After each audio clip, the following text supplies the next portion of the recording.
In the very beginning of our vision series, we started on God's vision of us, God's vision for us in the matter of salvation, in the matter of service. Then we, and even us doing God's will. We talked about vision statements and about what God wanted from us as His people. And by the way, God has a plan for your life, both before salvation and after salvation. God has a plan for you.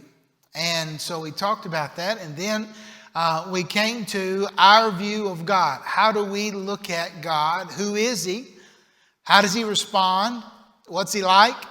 And we spent several weeks talking about the many attributes, not all. It wasn't exhaustive, but we talked about a lot of the attributes of God and how He responds, how He reacts to us. What is His character like? And we talked about those things. And so last week we began talking about how does God see the world? How does God see the world? And we, very simply, He sees the world as lost. And we talked about there's only two kinds of people, saved or lost. Two places you go, heaven or hell.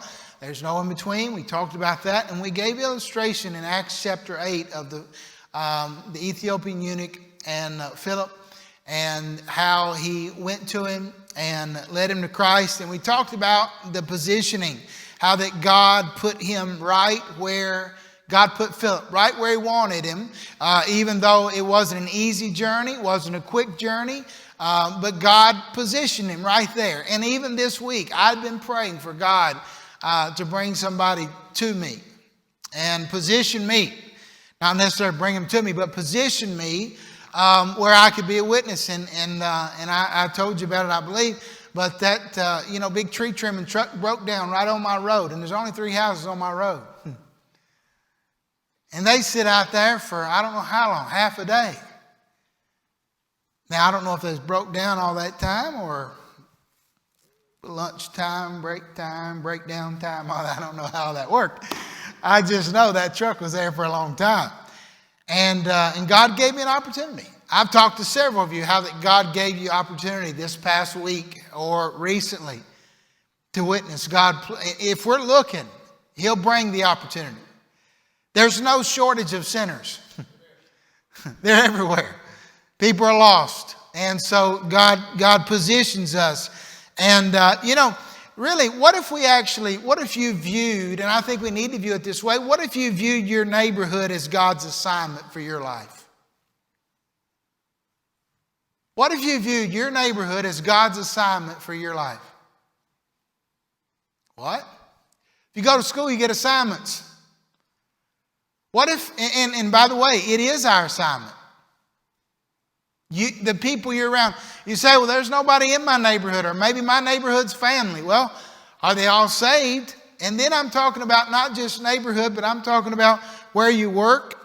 You've been to get where you go to school, the campus you go to school on, the place you work. God's given you a platform for ministry. And so we ought to look at all the people around us and the opportunities as even our neighborhood as God's assignment for my life. That is my assignment. Nobody lives there but me. Same way with you. You live there. Your family lives there. Those people around you are counting on you. So we talked about the position. We talked about the parentheses and about staying close and not perseverance, not giving up on people, and understanding that the opportunity is not an interruption. It's just that, an opportunity. It's an appointment. God establishes parentheses in your life, and those parentheses are very important. The times when you think, man, I wish I hadn't been interrupted, or I wish this hadn't happened, and God was inserting a parentheses so that you could tell somebody about Jesus Christ. And I'm thankful that God puts those parentheses in your life. I'm thankful that God put me in parentheses in somebody else's life. Somebody else stopped and took time to show me the gospel. And I'm thankful for that. So we see that the positioning, the parentheses, and then we come to the proclamation. Philip had to talk to him. He opened his mouth and told him about Isaiah 53. We talked about that last Sunday night. But I want to show you something that I think is missing. An element of this story that is missing. Now, we know that God positions us. God puts parentheses in our life. We know God has power to save people, don't we? We know that. On January 15th, 2009, they called him Sully. He had a longer name than that. Captain Chelsea Burnett Sully Sullenberger the third. And Sully was his nickname, but you remember how Flight 1549 hit a flock of geese and caused both engines to stop. And you remember that as Sully was flying into New York City, he had to make a decision. There was 155 passengers on board. The potential of destroying some of New York's skyscrapers, not just the skyscrapers, but people in them. So you can imagine the weight of the world on his shoulders as the engines stop, and he's got 155 people he's directly responsible for, and then maybe thousands of other people that they don't know he's responsible for them, but if that plane doesn't get put in the right place, he will be responsible for them. And so as he's coming in, a disaster looming, he guided that crippled U.S. Airways Flight 1549 right into the Hudson River with immense skill and courage. And he floated that thing right there. Successful emergency landing. Not a single passenger died. Not anybody with significant injuries. And the mayor of New York City, guess what he did to Sully, this heroic pilot? He would save him. He gave him keys to the city. And do you understand that all power was given unto Jesus? He says all power. And let me read it for you.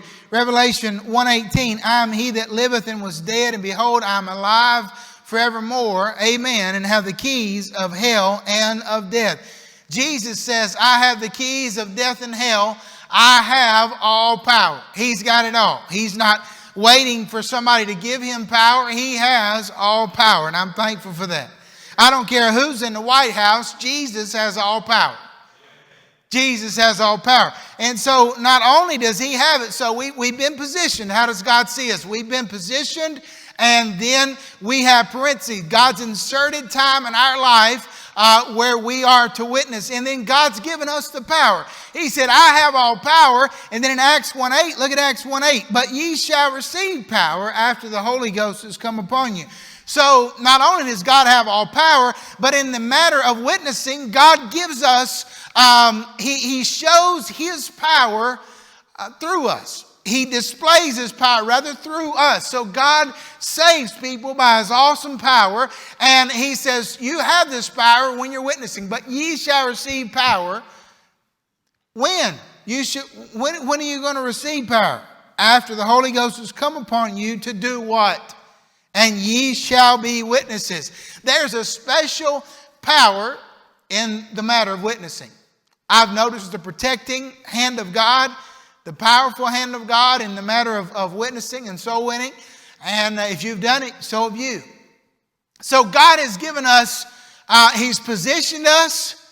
He's put the parentheses around the people that we are to witness to. He's give us, and by the way, don't ever give up on somebody. If God puts a parentheses around somebody, in other words, he sections off somebody that you're close to, don't ever give up on them. I'm glad people didn't give up on me. I'm glad people didn't give up on you. Don't ever give up on them. Be persistent. And so he's put the parentheses around. He's allowed us to proclaim. He's given us the power to do the work. He provided everything but what we find in Psalm 126. We provide that. I want you to look at verse 5. Psalm 126, verse 5. Good to see my bus rider friends back there. Man, it's good to see y'all. Y'all just made my day coming in here. Yeah. I mean, that's a blessing. I'm glad to see y'all. And isn't that good? I'm glad they got to come today. And praise the Lord. I don't even know where I was at now. I done got excited about seeing them coming to church here. I do know. Psalm 126, look at verse 5. They that sow in, say it with me, tears shall reap in joy. He that goeth forth and weepeth, bearing precious seed, shall doubtless come again with rejoicing, bringing his sheaves with him. Now I want you to notice, he that goeth forth, that's the task. We know the task. The task is to go. God has commanded every one of us to go and witness. There's not a one in here that has an exemption. We know that. We've talked about it. We've driven that point home. We know where to go, right? We all know where to go. We have the power to go. We have God's position. We know where to go. But notice, Mark 16:15, he said unto them, go ye into all the world and preach the gospel to every creature. We're supposed to go. We're supposed to warn people. We preached about hell. We talked about it. We know we're supposed to go. Ezekiel 33:8, what does it say? When I say unto the wicked, O wicked man, thou shalt surely die, if thou dost not speak to warn the wicked from his way, that wicked man shall die in his iniquity, but his blood will I require at thine hand. In other words, if you don't witness and warn somebody, his blood will be on your what? Hands.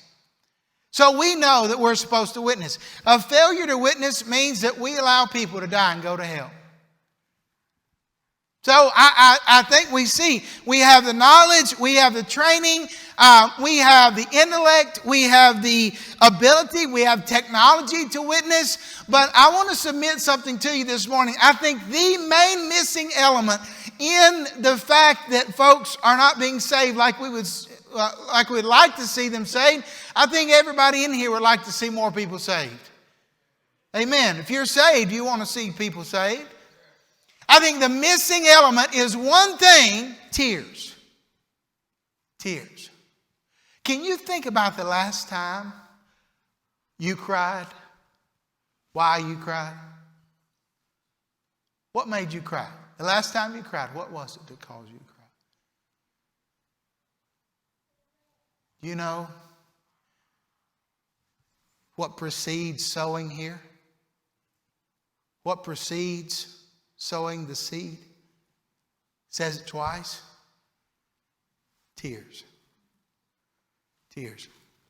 There's a woman who came up to George Sweeting, and she'd been praying. Actually, she'd been trying to witness for 20 years. She had never led anybody to Jesus Christ. 20 years been a Christian and never led anybody to Christ. Wouldn't that be awful? She told Dr. Sweeting, she came to him in distress. She says, I've been a Christian for 20 years, yet I'm not aware that I've ever led anyone to the Lord. Now, she could have and didn't know if she passed out tracts, God's word won't return void. We don't know where those go. But she said, as far as I know, I've never led one person. Wouldn't that be awful to live and die 20 years of being saved and never lead anybody to Christ? She said, I've memorized scripture. I've memorized verses on how to meet the objections of the unsaved. She said, I've been trained. In other words, I've memorized verses about how to refute people when they give me excuses as to why they're not saved, or maybe why not today. Today's the day of salvation. She said, I've memorized those. But I've never led anybody to the Lord. And she asked Dr. Sweeting, why hasn't God been using me? And then he asked her a question. He says, have you ever wept for the unsaved and prayed for their conversion? Then he said, perhaps your failure hasn't been so much a lack of knowledge, but a lack of love. Have you prayed and wept over somebody? And then he said, when a person has genuine compassion for the lost, he'll weep over them and yearn for salvation. And he said to the woman, she went into her room and began to pray for her sister. She went away. She prayed, she wept, she cried for her sister. She agonized in prayer for her sister. And finally, God told her to go. Then with a tender heart, she went to visit her sister. And she put her arm around her sister and said, more than anything in this world, I want you to be a Christian. And that evening during the church service, her sister publicly received Jesus Christ as her Savior and asked for forgiveness. She was born again. Her sister got saved. You know what made the difference? Tears. Now look back at our text verse. They that sow in tears shall reap in joy. He that goeth forth in what? Weepeth. Before he ever bears precious seed, what is he supposed to do? We got a lot of people bearing the seed. We got a lot of people talking about him. We got a lot of people witnessing, but we don't have many tears. When's the last time you wept over the prospect, not of someone dying and leaving you, but of someone dying and going to hell? It's easy for us to weep over somebody that's going to put us in a bad spot. But I'm talking about you wept because they were lost. You know, when you talk about seed, has anybody ever planted anything? Brother Frederick was in the 9 o'clock service, and you know, he's always thinking funny stuff. And I said, I know y'all planted seed. Maybe in the 5th grade you planted a cabbage plant or something, a seed, and come up. And I said, Brother Fredericks told Miss Fredericks, he leaned over to her and says, does a chia pet count? Yeah, chia pets count, because even chia pets need water. Water. What does every seed need? Water, moisture. You can have whatever seed. You say, cotton doesn't take much water, but yeah, it takes some. It takes water. I know some seeds that are very hard, like okra seed. How many of y'all have ever planted okra seed? I know Brother James has. Others have. And Brother James, I've never asked you. I don't know if do you soak your okra seeds, or you just plant them in the ground and keep them wet? You soak them? Yeah. Brother James soaks them. Brother, who did I ask this morning? Brother Bruce Walker soaks his. I used to put out hay over mine until I got to raising hay fields. After I did that, and I stopped. I'd put hay on top of them to keep the moisture in. Then I got so much straw coming up, that wasn't a good idea. It worked. The okra come up, but it was swallowed up in hay. Some people put a board down. And when it gets wet, they'll raise it back up. Like they'll put the board on top of the seed, and that keeps the moisture in. And then they'll raise the board right about the time when it sprouts. That seed's hard. There's nothing wrong with a seed. If it never comes up, you know what most people say? Well, I guess I had some bad seed. No, you know what most of the time the problem is? You didn't get any water to it. Moisture. We have the right words. We have the right training. We have the right tools, the right techniques, the right technology. We have everything. But what we don't have is people who are agonizing in earnest, in tears over the prospect of your loved one or those in your neighborhood dying without Christ. Those you go to school with. I used to walk up and down my hall and cry thinking about those, and I was timid and shy and didn't want to talk to them about it. But I wondered about my friends, and if they die, they're not going to go to heaven, they're going to go to hell. And it would bring me to tears. What causes you to weep? We live in such a strange world. We weep over the silliest things. People weep more over animals than humans. Now, I'm for animals. I got a bunch of them. I got more than most of y'all. So I'm for them. You're not talking to somebody that don't have them and hates them. I love them. I got them. We got dogs. We got chickens. We got one goat. We need more goats. One goat can't keep up with everything. But so I got them. But isn't it amazing though? Some woman come to our house yesterday. She said, Luke said, Daddy, there's some woman in the driveway with one of them gators, from John Deere gators. I said, okay. He said, that's the woman's lake that's down there across. I said, y'all been down there fishing? Y'all got in trouble down there? She come to tell me something I don't know? He said, no, sir. We ain't been down there. I said, okay. I mean, that's just, Wouldn't that be the first thing you thought if there's a fishing lake and you have boys and a woman comes to your house from across the road? They done been down there. You with me? So she knocks. Actually, I think I beat her to the knock. It's better that way. I opened the door. And she was there. And she said, hello. I said, hello. She said, I live right over here. She said, I found this cat at the end of the road. And she said, have y'all lost the cat? And I said, well, no, ma'am, we don't have a cat right now. I said, we haven't lost the cat. And she said, well, okay. She said, I said, now, Joel Friedman up the road there, I said, he's got a black cat. She said, well, this was black. I said, maybe he. I said, that cat lives outside. She said, okay.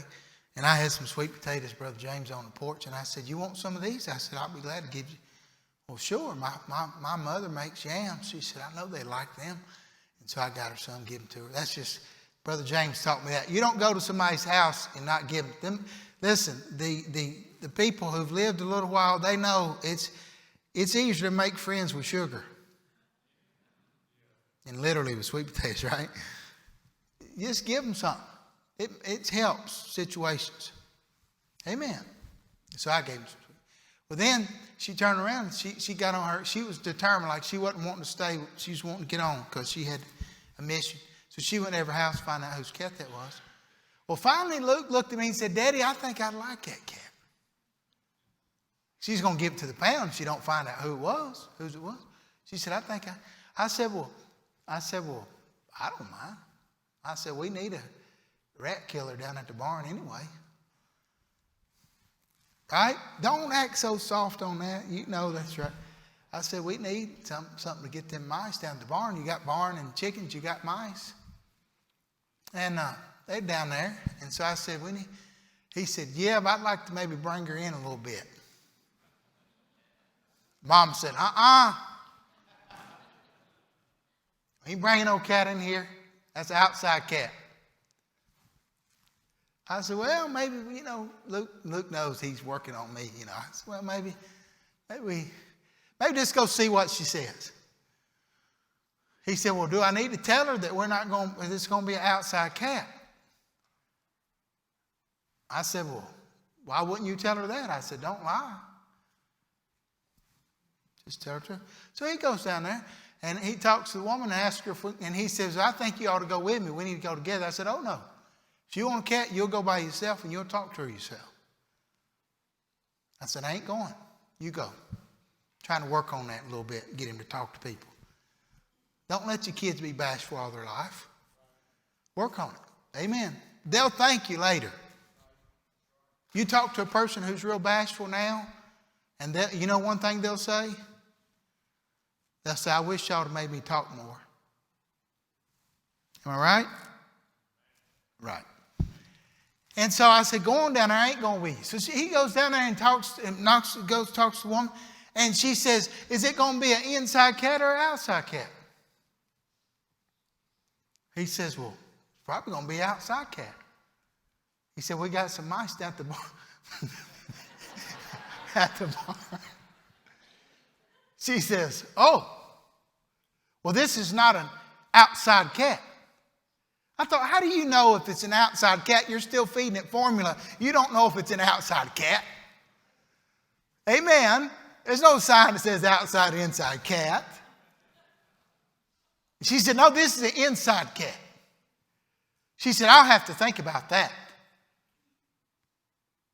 He said, well, I think we'd like, she said, well, maybe we'll feed her and get her and then give her to you. He said, well, I'd like to feed her myself. I got formula myself. We do have.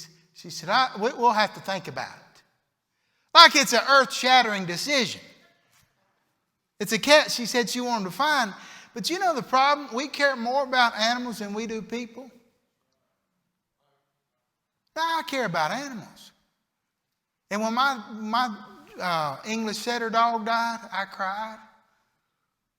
Man, that's normal. Amen. Don't act like you don't. Don't even act like you don't. I was tore up 16 years old. My English setter, the best dog I ever had, died. And I cried for 3 days. I didn't know what I was going to do. Probably laid out of school too because I was tore up. But isn't it strange how people can get upset about everything? But when's the last time you cried over the prospects of losing somebody to hell? Really, I want you to think about it. Has that ever happened? And then if not, why not? Why not? If not, why not? Why hasn't it happened? If you say, Pastor, I don't ever remember a time that I've wept over somebody, and then why not? The only thing we bring to the table here, verse 5 and 6, they that sow in tears shall reap in joy. He that goeth forth and weepeth, bearing precious seed, shall doubtless come again. God brings the seed. God does the saving. God furnishes the power, but we furnish the tears. This, in Psalm 56, talks about our tears being in a bottle. You've heard people say that before. And it does say that in Psalm 56. I believe it's verse number 8, I believe. It is verse number 8. But you know, tears does have a precedence down through history, tear bottles. Matter of fact, you can go online and buy a tear bottle today. If you just Google tear bottle, you can go buy one. They're called tear bottles, tear catchers, tear vials, lachrymatories. In these, tears are collected, and they're a token of grief and mourning. These legends go back to the days of Rome, they say, and where mourners would they would bury their tear bottles, they would buy them and bury them with the dead. So in other words, they would even pay people, they would pay mourners, even in the Bible times, they would pay mourners. And the louder they were, the more they got paid. The more tears they shed, the more money they got. And it goes all the way back to the days of Rome, where they buried these bottles and with the dead as a symbol of respect. And these wailers or professional mourners would collect these tears for the dead. The fuller the bottle was of tears, the more the pay. And this use continued in the Victorian period. Mourners would place their tears in a bottle with porous stoppers, and when the tears evaporated, they would say the mourning period then was over. During the Civil War, women would catch their tears in a bottle, and they kept them to show their husbands how much they were missed while they were on the field of battle. Today, tear bottles are, again, as I said, they're enjoying another resurgence. You can buy them online.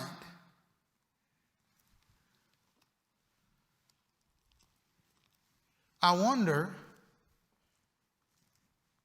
if those around you and your family were to die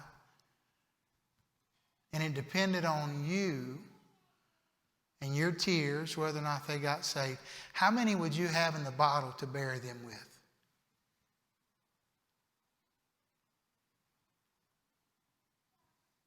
How many tears have you shed for people that are lost around you? How many of you, this is no secret, how many of you honestly, you know somebody that's not saved in your family or that you work with or that you're around? You know somebody that way. Would you raise your hand? How many tears are in your bottle for them? How many tears are in your bottle for that person? Could you show that person and say, look, I prayed for you. I'll never forget my friend and I, his dad was lost. He was an alcoholic. And we've been praying for him, and we talked to him before, but really, everybody in the church had been to see him, try to talk to him. And finally, one night we was praying. We was fasting, had been fasting for him. We'd been praying that night. And he said, I just think we need to go see him one more time. I said, well, okay. I said, let's pray before we go. We prayed and cried. It was about 10:30, 11 o'clock. I said, he may be. He said, no, we'll see him. So we went, sure enough, he was on the front porch. And we both poured out our souls to him that night and wept. And you know, he didn't get saved. I wish I could tell you he did. But less than 7 days later, he died in a car wreck. But I will say he had one more chance. He saw somebody that cared about it. Who around you know that you care? Who around you knows that you care enough to weep for him? We can go all we want to, church.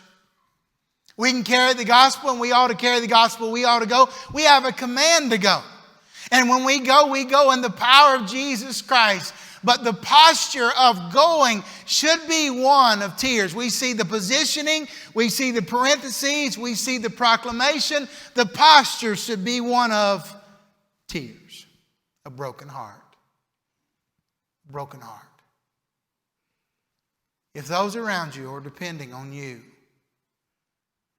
how many tears for them would you have in the bottle? How many? I want you to turn over to Isaiah chapter number 6, if you would. Isaiah chapter number 6.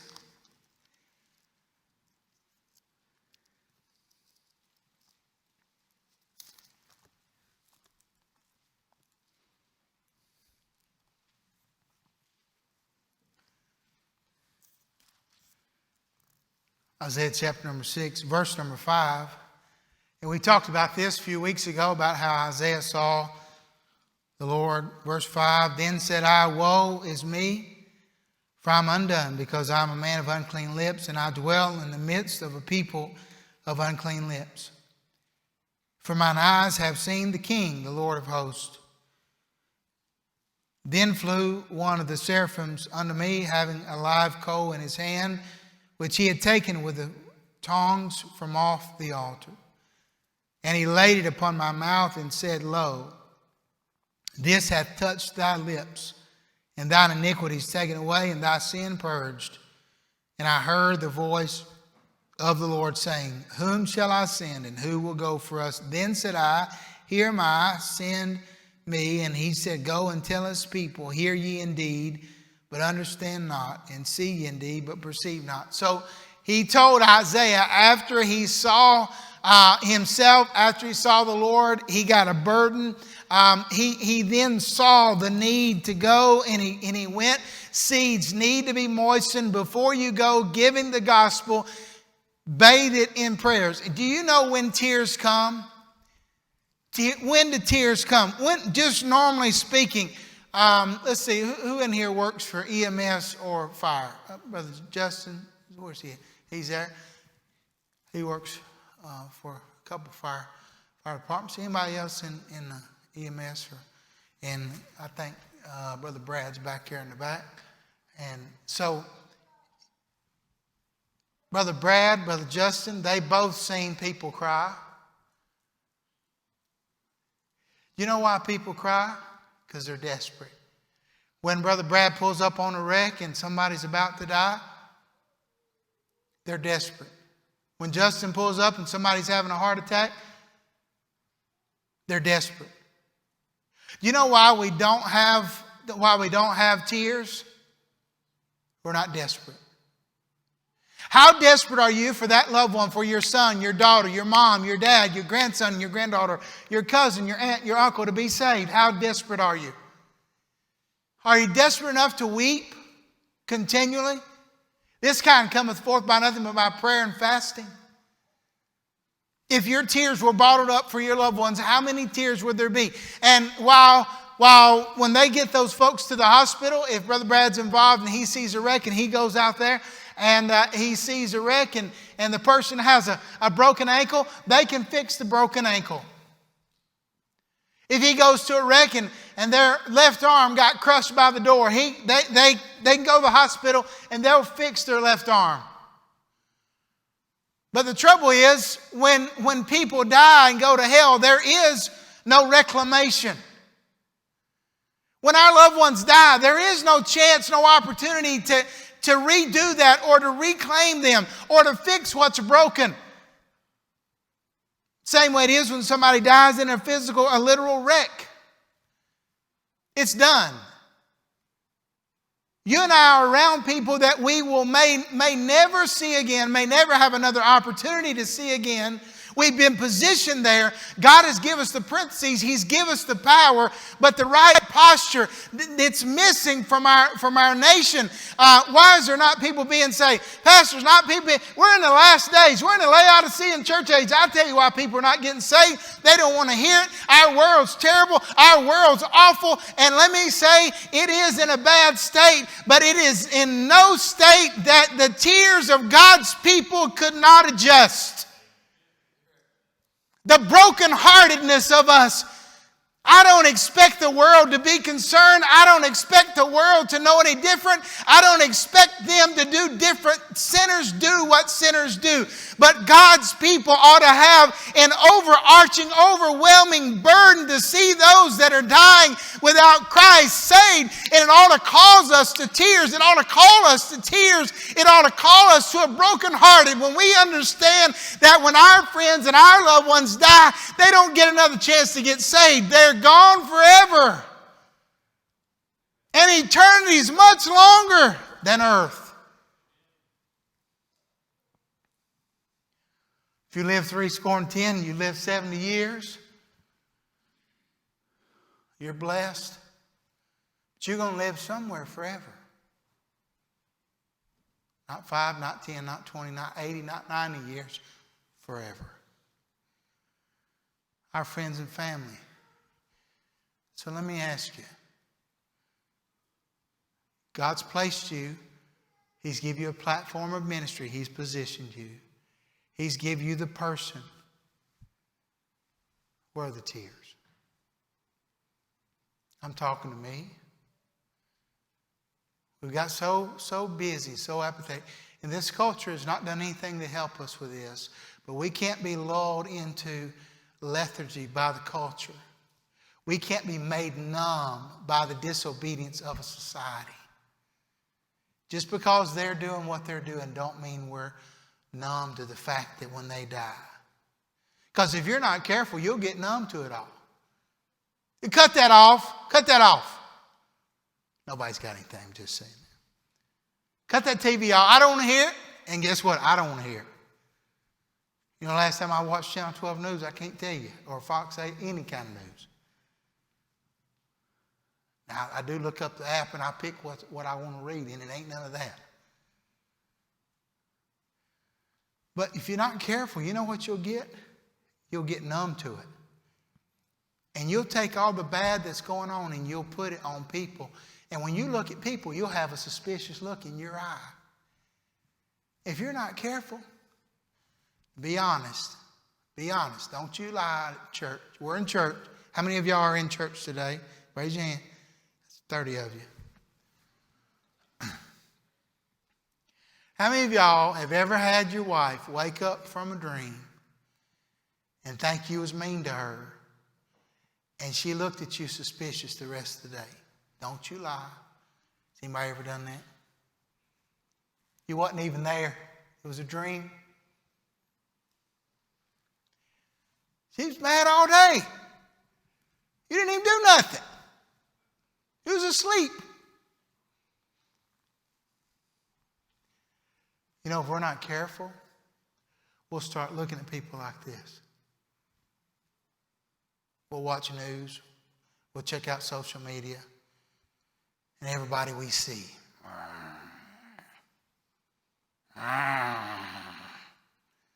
We'll be mad.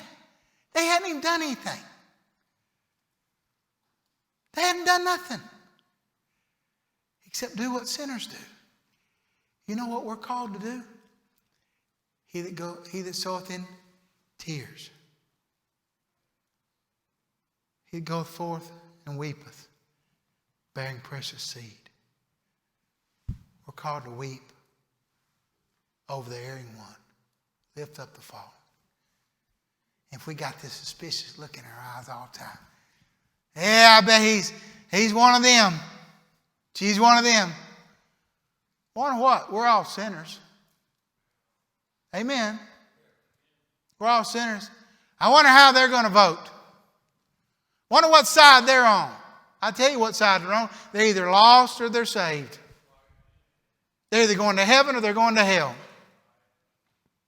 And you've been positioned. You've been given parentheses.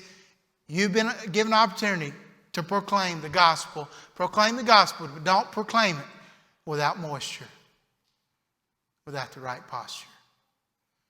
Some of us need to go back and get our tears back. We need to go in the prayer closet. You remember what the preacher said? I don't know if y'all heard him say this. He said, nobody knows your name in the prayer closet. Your name's not important in the prayer closet. Y'all remember him saying? Anybody remember him saying that? I caught that. That was good. We need to get back in the prayer closet and weep over the people that are lost. That's what's missing. Why can't I see people say, Pastor, are you weeping? That girl been 20 years and never led anybody to Jesus. And she understood the importance of weeping. We're missing it.